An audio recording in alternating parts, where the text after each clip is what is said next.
साम्राज्य, सामान्यांचा असामान्य आवाज. जनगणना 2027च्या पार्श्वभूमीवर सोलापूर महानगरपालिकेत प्रगणक आणि पर्यवेक्षक यांचे विशेष प्रशिक्षण शिबिर आयोजित करण्यात आले.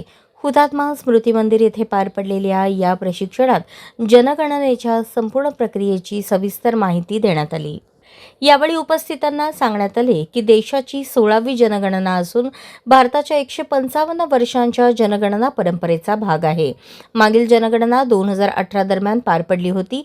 पुढील जनगणना 2021 मध्ये अपेक्षित होती, मात्र कोरोना महामारीमुळे ती पुढे ढकलण्यात आली.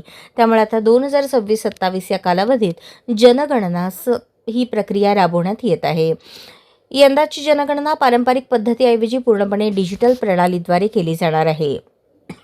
HLO ॲपच्या माध्यमातून माहिती संकलन करण्यात येणार असून 1 मे ते 15 मे नागरिकांना स्वयं नोंदणीची संधी, 16 मे ते 15 जून अधिकाऱ्यांकडून घराघरात जाऊन जनगणना याबाबत प्रगणक व पर्यवेक्षकांना सखोल प्रशिक्षण देण्यात आले. या शिबिरात सोलापूर महानगरपालिकेचे आयुक्त तथा प्रधान जनगणना अधिकारी डॉक्टर सचिन ओंबासे यांनी उपस्थित अधिकारी कर्मचाऱ्यांना मार्गदर्शन केले. त्यांनी आपल्या भाषणात जनगणनेचे राष्ट्रीय विकासातील महत्त्व अधोरेखित करताना सांगितले की अचूक व विश्वासार्ह माहिती संकलन हेच प्रभावी नियोजनाचे भक्कम अधिष्ठान आहे. प्रत्येकाने आपली जबाबदारी प्रामाणिकपणे पार पाडावी, नागरिकांशी सौजन्याने वागावे, कोणतीही माहिती अपूर्ण किंवा चुकीची राहू नये याची दक्षता घ्यावी, अशा सूचनाही त्यांनी दिल्या.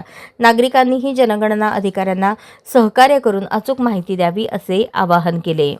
या प्रशिक्षण शिबिरास अतिरिक्त आयुक्त तथा नियंत्रण अधिकारी संदीप कारंजे, उपायुक्त तथा शहर जनगणना अधिकारी आशिष लोकरे, सहाय्यक आयुक्त तथा चार्ज अधिकारी गिरीश पंडित, सहाय्यक आयुक्त चार्ज अधिकारी शशिकांत भोसले, जिल्हा जनगणना समन्वयक अजित बांड, सहाय्यक चार्ज अधिकारी सरकारजी, सहाय्यक चार्ज अधिकारी तथा विभागीय अधिकारी सुनीता हिबारे उपस्थित होते.